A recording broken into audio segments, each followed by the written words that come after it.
Yan natin mga tropa. Binaba ang makina dahil gantong ano.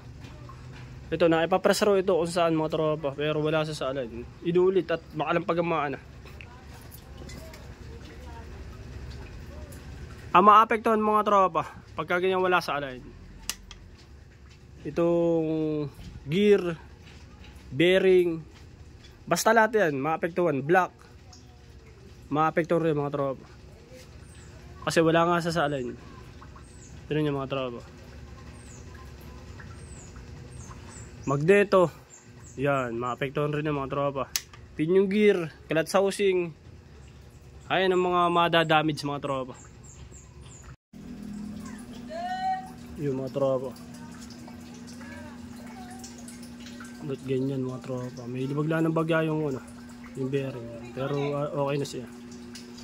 Tapos lilipat natin dito sa kabila.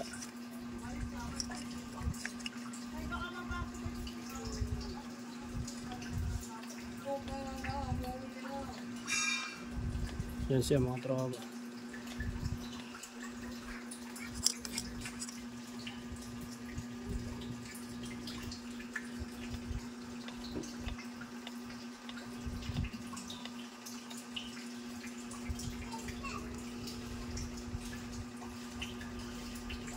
Yan siya mga tropa.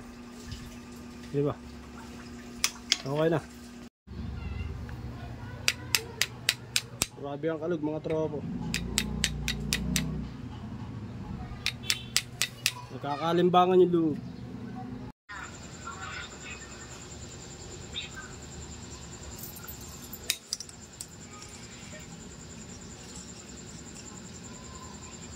Oh, so yan, pabago-bago ko limot.